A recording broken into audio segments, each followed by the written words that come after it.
Barry had never gotten along with Alice, but he knew Alan loved her with an almost frightening intensity. And now something had happened to Alice. And here was Al armed with a gun and saying things people got put in padded cells for. It was as if his friend had experienced a massive psychotic episode and was now totally disconnected from reality. It scared the shit out of Barry. Barry had the keys to the car he rented. Wasn't a long walk to the visitor center, and it wouldn't be any use to me in the forest.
Welcome back to the show, folks. As promised, our very own Dr. Nelson has just parked his rear end in the studio. Doc, what's your Deerfest plan like?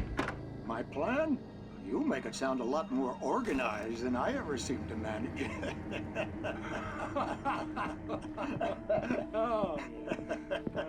No plan, really. Just taking the atmosphere. I'm getting a little too rickety to do much more than that, you know. Oh, tell me about it. No sack race for us older gentlemen, huh? Yes, exactly, Pat. But I'm going to check out the parade, of course. And I'll be one of the pie contest judges, too. Well, that takes a different kind of constitution. Oh, yeah. It's my kind of exercise. Now, Doc, seriously, you're in pretty good shape, though. You're the outdoors type. I know for a fact you're an avid fisherman. That's right. Matter of fact, just caught a heck of a largemouth bass early this morning. But you're not taking part in the fishing contest? No, not this year. See, Pat, I'm just not that competitive anymore. Now I just like to take my time and enjoy the peace of it. It's no fun if I need to worry about what I'm catching, you know?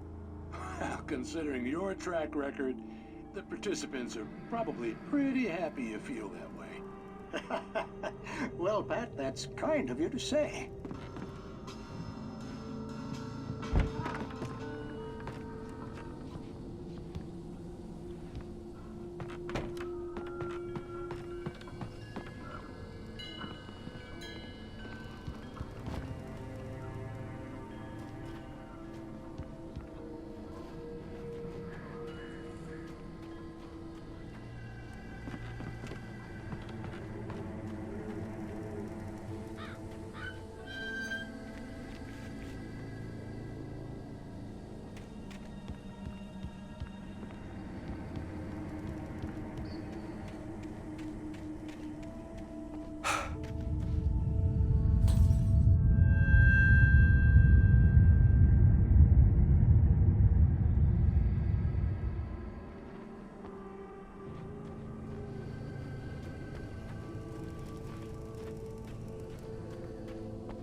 crime and punishment. The cancer and cure of civilization. But some crimes are impossible to punish, especially in Night Springs. Tonight's episode, The Man in the Mirror.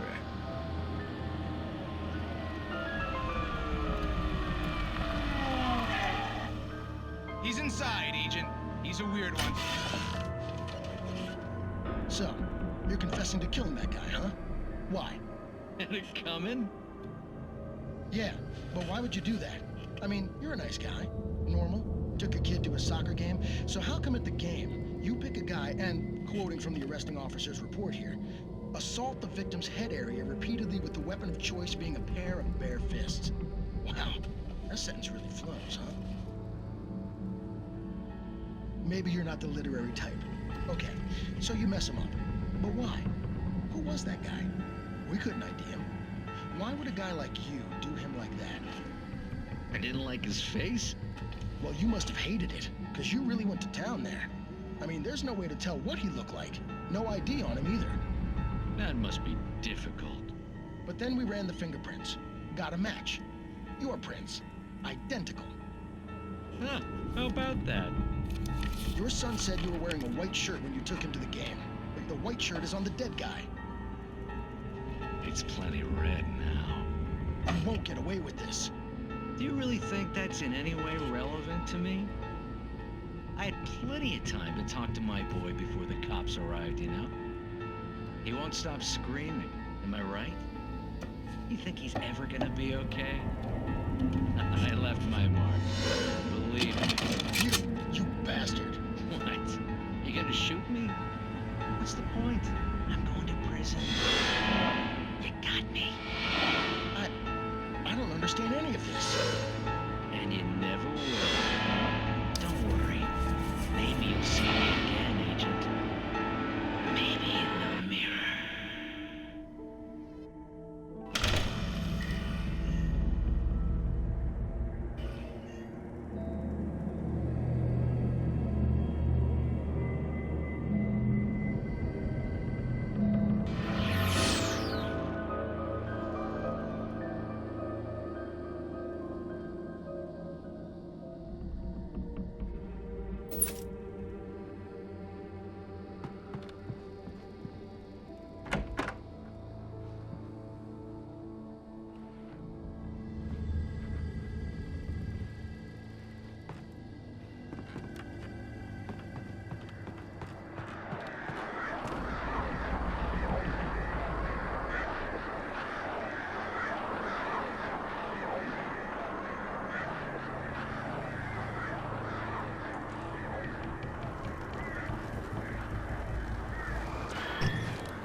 Rose knew that Rusty was in love with her, and she liked him too.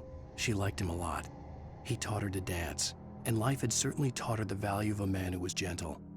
He treated her well, made her smile, made her feel good. But Rusty wasn't the prince of her dreams, and that tended to underline the unbearable truth. She was no closer to that Hollywood magic than he was.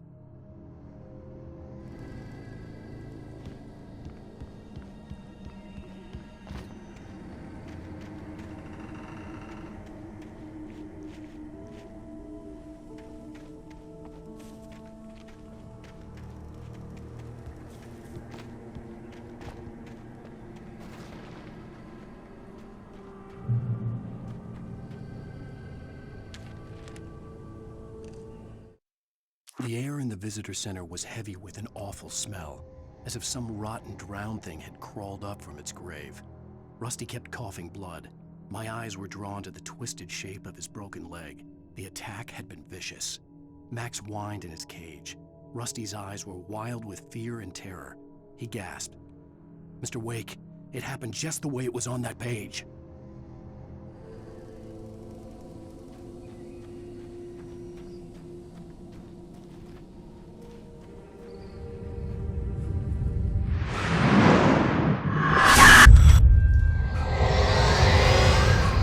The vision left me weak.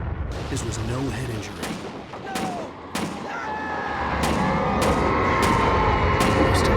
Damn. Rusty, hang on! I'm coming! Please, help me!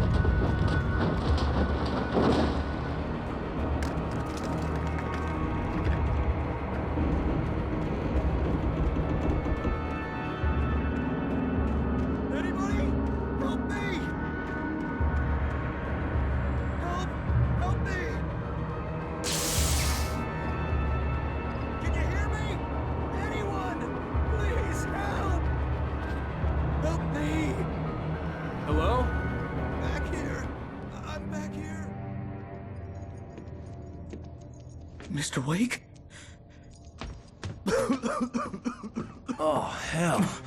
It happened just the way it was on that page. I found. Came true. It knew. So dark. It'll come back for me. You must. The lights. In the office. I have the key. Okay, Rusty. Hang on. I'll be right back. Whatever did this couldn't be far. Rusty had found a page from the manuscript. It would help me understand what had happened.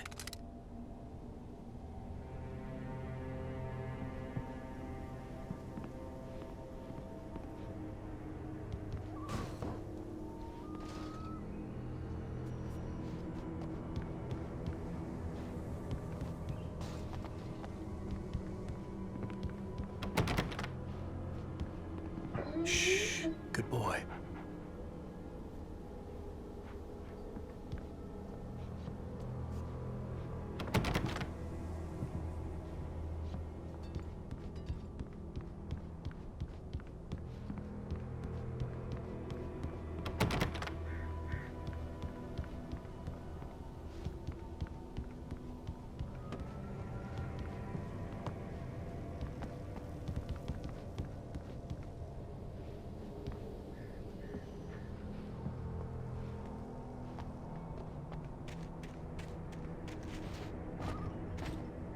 The only way to make sure that Rusty was safe was to get the power running and the lights back on.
The visitor center was sturdy, but the impact turned the front of the building into splinters.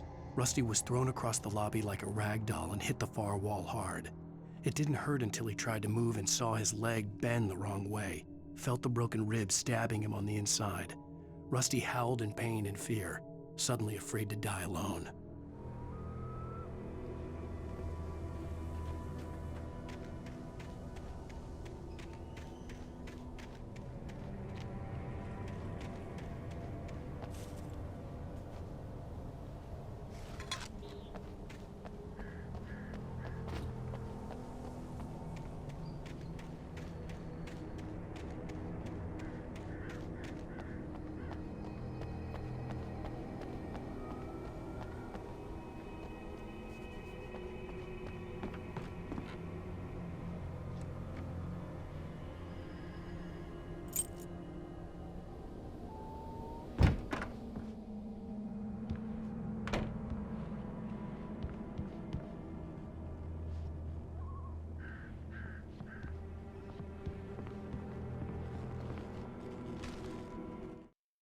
At the last instant, I changed direction and threw myself down. The axe splintered the trunk of a tree. I stumbled into the pool of bright light. My lungs burned. I was too exhausted to move. I tensed as I waited for the killing blow, but it never came. I raised my head. Nothing moved in the darkness beyond.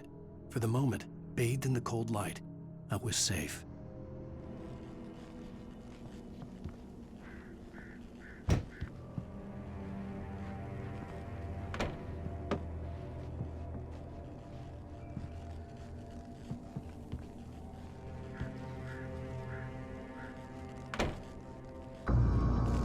I was too late. Someone had destroyed the circuit breaker. There was no way to get the lights back on.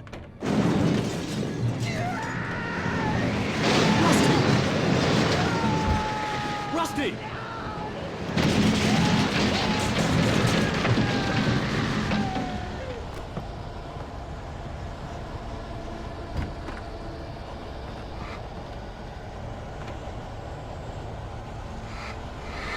The ground was covered with oily patches that looked like liquid darkness.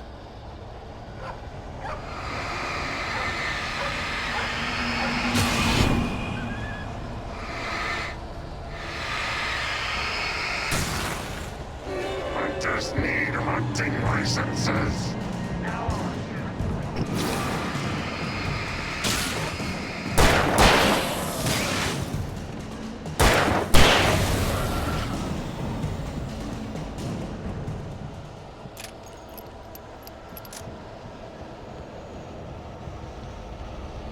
Something had torn a mammoth-sized hole in the wall.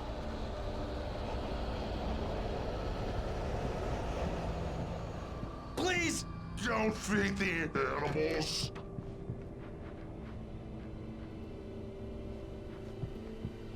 Fishing Is only permitted for those visitors who purchase a park fishing. license.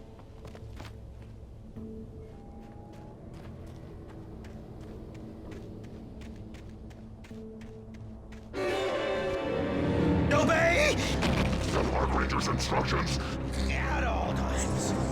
Rusty? Rusty, no! Closer than 100 yards. Two bears and wolves never approach any other world closer than 25 yards. pets must be leashed. Times. Never leave your pet. And unattended.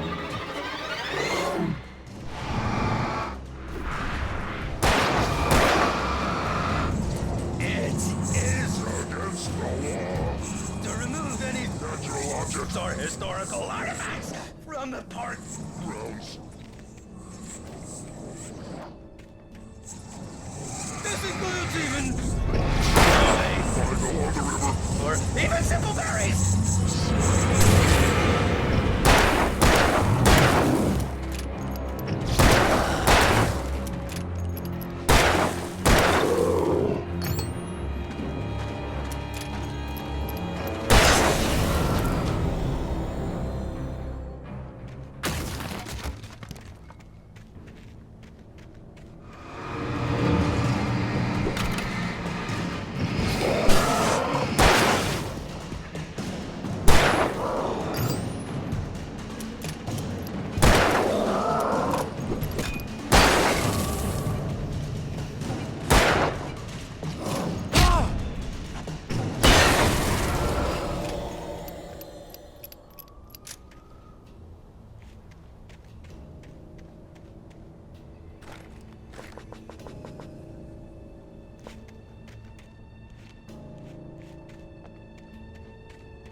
Forget about it, Barry. It's just me going crazy. Oh, jeez. Oh, jeez. You're not crazy. I wish you were crazy, but you're not crazy. Ow, be careful. Stay in the cabin. Don't open the door for anyone. I mean it.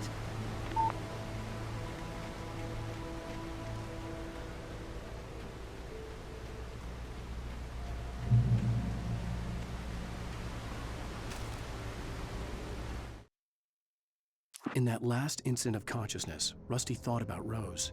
He was older than she was. Rose was barely out of her teens, but she made him feel young and forget what a train wreck his long-dead marriage had been.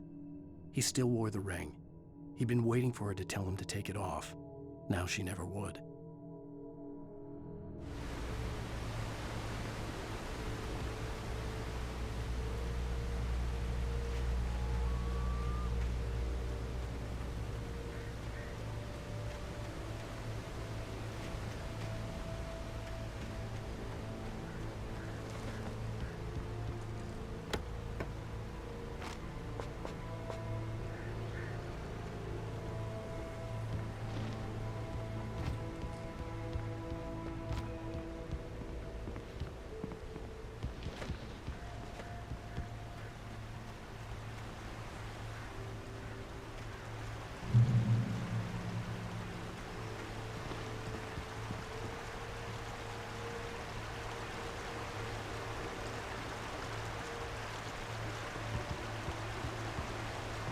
Lover's Peak was at the far end of the nature trail.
Nobody in Bright Falls seemed to know where Al was, but Rose, the waitress at the diner, had seen him. From what Barry could tell, Al pretty much fell off the face of the earth when he left the diner. Rose was just the kind of fan that Al hated, but she really tried to help. She was smart too, knew a lot about what was going on in the town, knew a lot about Al, even knew who Barry was. Barry liked her. That was no big surprise. When it came to women, Barry and Al rarely saw eye to eye.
I turned the corner, afraid of what the flashlight's beam might reveal.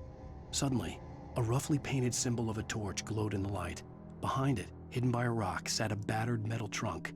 It was here for a reason, packed with supplies, batteries, flares, ammo, things you need to make it through the darkness of the night. Something left behind by someone who knew what I knew, and more.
Agent Nightingale didn't want to be in Bright Falls.